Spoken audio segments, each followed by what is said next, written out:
I was basically helping a person prepare to die. And that cost me a lot. I mean, it was incredibly taxing on me. I was really emotionally fraught. My health was going down and my whole life was being blown up. And there are people who don't stay when people get sick. They book. I mean, I've heard those stories, but the honorable thing is to see that out, to walk that hard road with somebody, because that's what love does. Often leaving for a victim becomes a moral dilemma. Today, Rossana Faye joins me to talk about how her and I both resolved our moral inhibitions and difficulties so that we could find our own freedom. Rossana, I'm so glad you're here to join me today. We're going to talk about a tough topic, one that doesn't get coverage. We really don't usually go here because there's almost a bias that's occurred where if you see any form of deception or dishonesty or any kind of manipulation that puts the burden on the person that it's happening to, that they should just get up, walk out, and leave. It's like we measure people by their degree of independence and their degree of autonomy without realizing there are lots of reasons why our autonomy is impacted. One of the ways it was impacted for me was spiritually, religiously. That I had grown up in a certain kind of home that really viewed marriage as the highest state, honestly, as the most worthy. It's almost celebratory. And that to leave it without really clear reasons why was just not an option. It was actually a moral failure of the individual who does the leaving. Is this a new thought to you? Is this something that you've seen much of yourself? Just the morality of leaving, just the guilt and the shame that gets put on us and the obligation to stay. No, it's not new. It's very different for everybody. I know that spiritually wasn't a factor in my marriage, but the big thing for me was the investments that I had put in the marriage. My time invested, our families were meshed together, 3 children. And so what you said, like having a clear reason why, we don't really have a clear reason why we're leaving. We just know that we're not happy. We know that our health is deteriorating. We know that we don't feel good in this relationship and something doesn't feel right, but you can't put any kind of clarity on why that is. So just leaving, it feels like you're leaving arbitrarily. Yeah, and even I consider what is a good enough reason to leave. If you make this relationship a different kind of relationship, say it's one of your kids, and say your kid's becoming really difficult, maybe they're betraying you, maybe they're even becoming physically violent. Certainly they're smearing you behind your back and no allegiance. There's a lot of rebelliousness. At what point do you say, I'm done raising this kid? Right. Yeah. We don't think well of parents who walk away from children. We say that you should be there no matter what. So we put this high standard on love as if there is no end that love should go to. It should walk across the longest deserts and go into the deepest part of the sea. But yet, when we get into these pathological love relationships, we say, well, the first sign of danger, first sign of things less than ideal, you should be exiting that relationship. There's something wrong with you for sticking around. We would also say something's wrong with you if you don't stick around for a child. Right. Yeah. Yeah. That's actually a really, really interesting point because we would do anything for our children, right? That's what society tells us is that we stick around because we've raised them. And so now in these pathological relationships or love relationships, any type of romantic relationship, it almost feels the same. Like we've raised them, like we put so much into this relationship that we own it, that it's a part of us, that we can't just leave. And it has to be obvious to leave. I always used to think to myself, like, I wish he would cheat on me and it would be obvious. Or if he just, he would get into my face and yell and scream, but not actually hit me, put his hand up close by me or punch a wall beside me. And I'd be like, if you only just hit me, that would be so easy to just walk away. People would get it. I would say he hit me. I would be able to say that. But because I am saying, well, I just don't feel good and I'm being gaslit or lied to and I don't feel myself, that's not enough. That's not a reason enough, and I still feel obligated to stay even though I'm in the same amount of emotional pain as I would be in physical pain. Do you think you could have really left if you'd found out he was cheating? I know now that you know he had been cheating, but do you think that would have changed your decision? It's a good question. I don't know. Maybe there would have had to been enough of it, but it was really something that crossed my mind a lot. Like, I wish I could just catch him. I wish I could just catch him. I wish I could just say it. But then I think back and there was a lot of moments. There was a lot of moments where I did catch him, but I was gaslit. I was made to believe it was just a fake call or he was on the phone with a pizza place, and I would believe it. I just ignored it and was blind to it. And also there was the thought of he could explain it to somebody and be really good at explaining it and say, hey, I was on the phone with the pizza place. I wasn't talking to a girl at 3 a.m. It was a prank call. Or he was really good at explaining these things. So even if I did catch him, I don't know if I would have really went to that place and said, okay, I'm leaving. Yeah, I hear for you, it really mattered that there was enough validity that you could stand on it factually, and you felt that he could make even a better story. So it became a he said, she said situation for you. And that made it iffy enough that that wasn't compelling enough for you to walk out. For me, it was about my obligation, that I had made a commitment to myself. I had made a spiritual commitment, a commitment to God to honor this relationship. And when I said till death does us part, I really literally meant to death.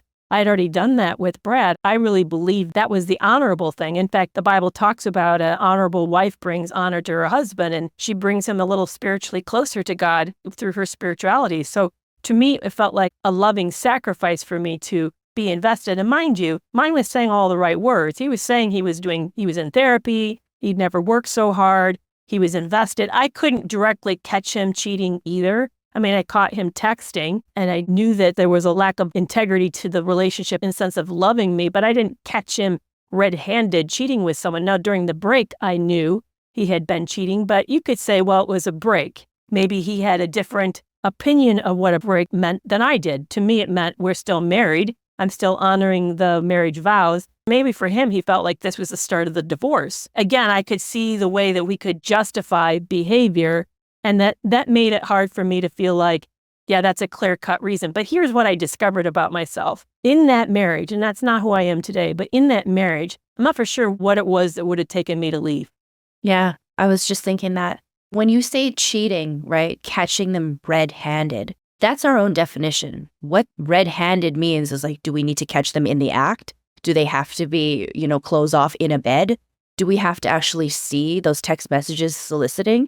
Which I witnessed it. I heard him on the phone speaking to somebody. For some people, that would be red-handed. But for me, it was like, no, I didn't see it. I don't know who that person is on the other end of the phone. So there really isn't even a question of would we have actually gone and done it. It's just thinking back that the stories we tell ourselves, the way we lie to ourselves because we're so obligated, we're so committed, and there's so many factors. And for you, it was more of a spiritual factor. For me, it was more of like the obligations with family.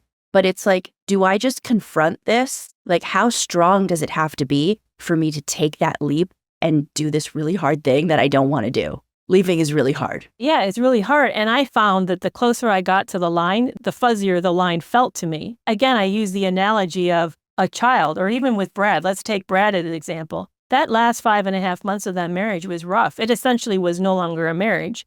We weren't intimate anymore. He was super sick. He was losing his mind. He accused me of things that were horrific, but I knew it was the illness talking. I was increasingly his nursemaid. I was basically helping a person prepare to die. And that cost me a lot. I mean, it was incredibly taxing on me. I was really emotionally fraught. My health was going down, and my whole life was being blown up. And it was hard. It was a hard thing. And there are people who don't stay when people get sick. They book. I mean, I've heard those stories, but the honorable thing is to see that out, to walk that hard road with somebody, because that's what love does. That's why I'm feeling emotional saying that. That's what love does. So when do you say that somebody else who claims they're sick, had a mental health issue, they're really looking for help, and you're going to say, I'm sorry, this is too hard for me. I'm sorry, you're being too offensive to me. You've betrayed me too severely, and I'm not up for this. I mean, all the way through this relationship, my ex kept claiming he had never worked harder. We did devotions together. He read books. We talked about these really tough topic books. He was in therapy. Me today, I would have left. But me then, I saw all of this and felt like, how can I say I'm a psychologist and I walk out on somebody who has a condition, a mental health condition? Actually, it's a disorder, but the sex addiction would have been a condition. I knew he was narcissistic, but how do you walk out on somebody when they need you? I was so conflicted. That's why I felt the moral problem for me. Yeah, I can really relate to that with the addiction, because as you know, my ex-husband is an addict, and not only a sex addict, but drugs, alcohol, gambling, and a lot of the behaviors from his sobriety, like trying to stay away from that, going to therapy, going to AA meetings, doing the work, being sober isn't the work, but that was what he called the work. He was doing everything to protect our connection, protect our marriage. when really it was more for him. It was more to show me that he's working so that when he could abuse me, when he could gaslight me and cheat on me and do the things that he was doing and make me feel this confusing space where I don't feel like myself and I do want to leave, he could use that card. Well, I have a disorder. I have an addiction. And he did say that. He actually did say, would you leave me if I had cancer? He would say that. And he weaponized that because I wouldn't. Of course I wouldn't. I would have been like you. I would have stayed through the hard times and I would have stayed till the end. And honestly, thinking back, I felt so bad for him.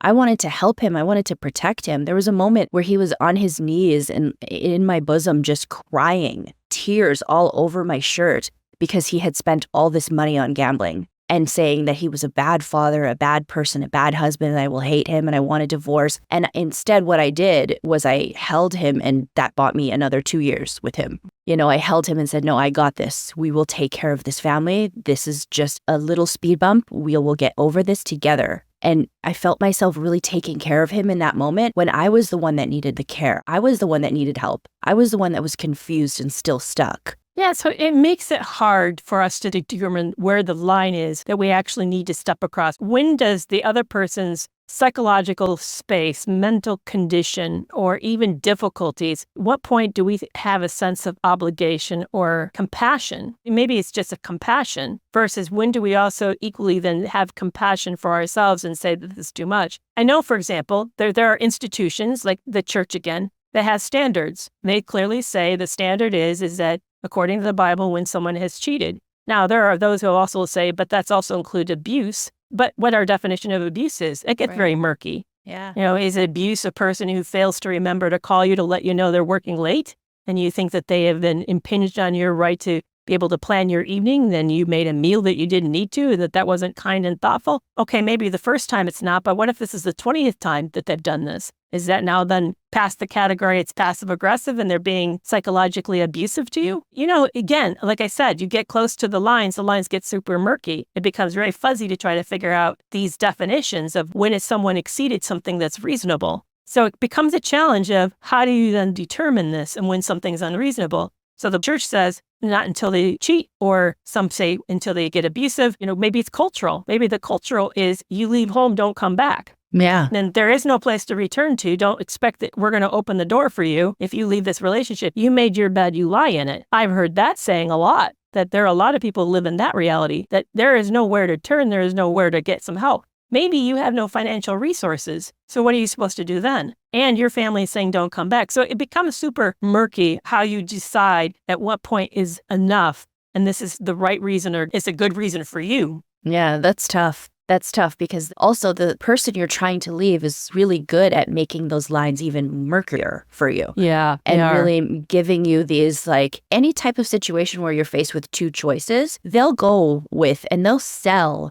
the one that benefits them. They'll sell that one and you'll believe it. You'll say, well, yeah, that's true. I don't think I can be out there financially without this marriage. And yeah, you're right. The kids shouldn't have to go back and forth for the next 18 years. And also, yeah, I am breaking up with your family and you're breaking up with my family and that's going to be a big mess. And all of the things they sell you on to keep you trapped really affect the way you think about it. And what I'm saying before with the investment, you're invested also into the story we're telling other people and how good our marriage is. And so that part is really tough. Yeah, I know people who've left these relationships and find out the whole community has been turned against them. And here they are in this community where their kids are still going to school and they want to provide stability. And they essentially have lost all of it. They've lost their close relationships.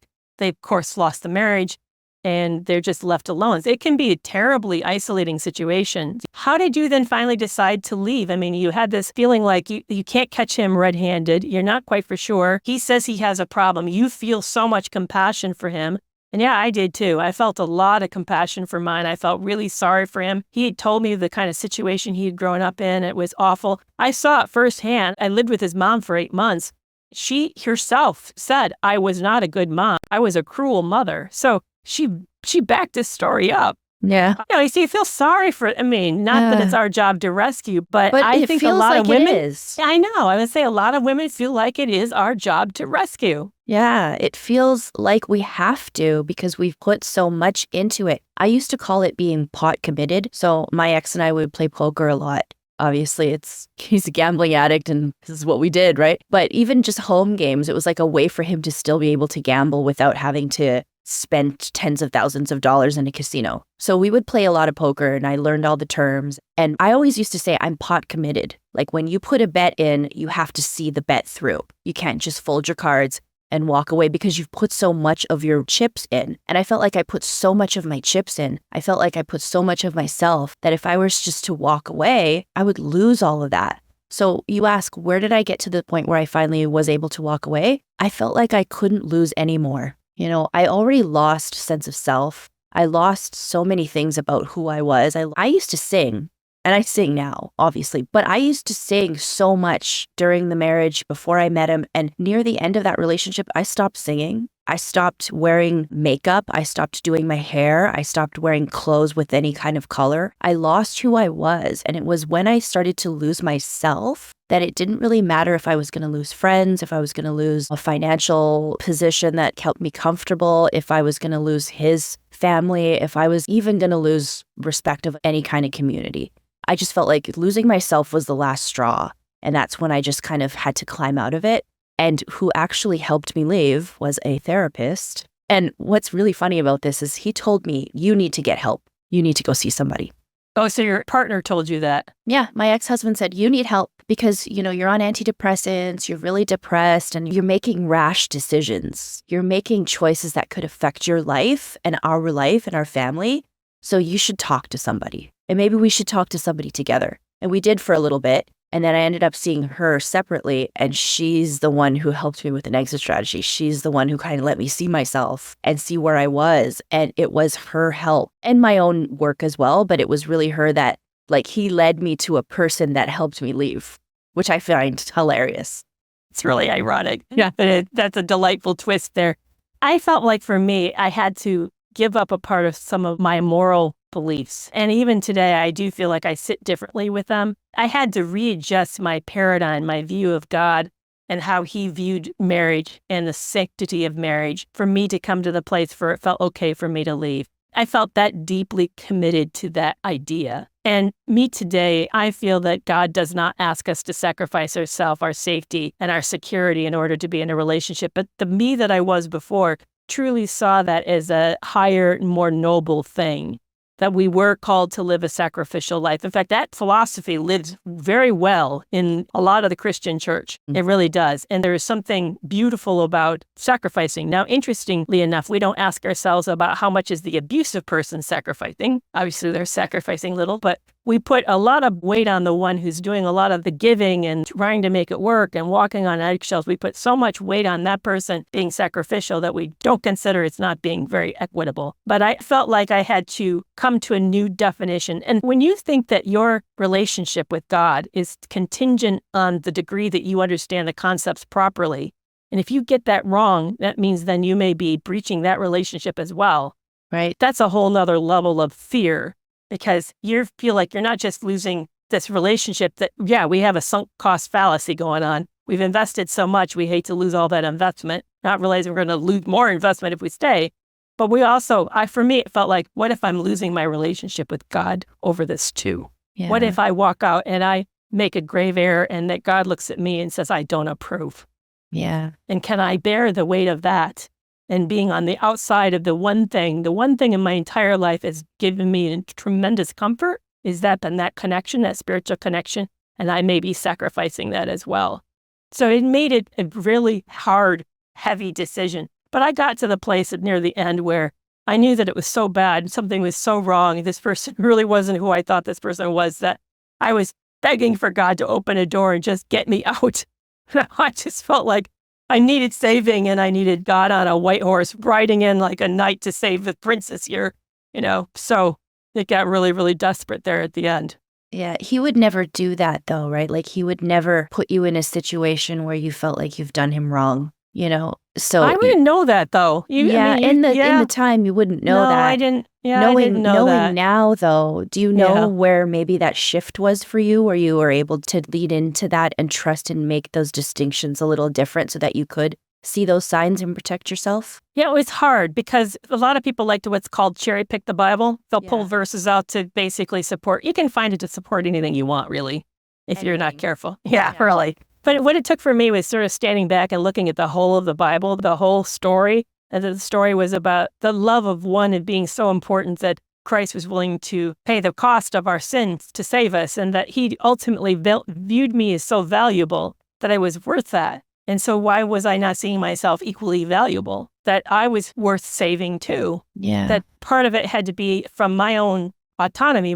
I had to step up and do the work of saving myself. And that he really didn't want us to be disrespected. I mean, if you look at how even Jesus treated the Pharisees and the other people he came into conflict with, he didn't sacrifice himself. He didn't chase people down and try to convince them that his way was the right way. He didn't wobble on his convictions. I mean, if somebody did something that was sort of out of line, he called them on it. I'm thinking of, for example, there's a story in the Bible where Peter says to Jesus, "You're not going to have to die. You're not going to go to Jerusalem and die. That's not happening." And Jesus looks, and Peter's not ill-meaning. He has good intentions here. And Jesus looks at Peter and says, "Get behind me, Satan." He called it out and said, "Listen, my mission is to do this, and whether you like it or not, this is what's going to happen.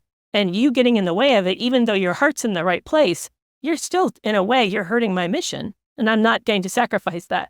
So if you look at those types of examples, you realize that he really held the integrity of himself, the integrity of his person. And even when people were abusing him, he didn't actively do more to increase the abuse.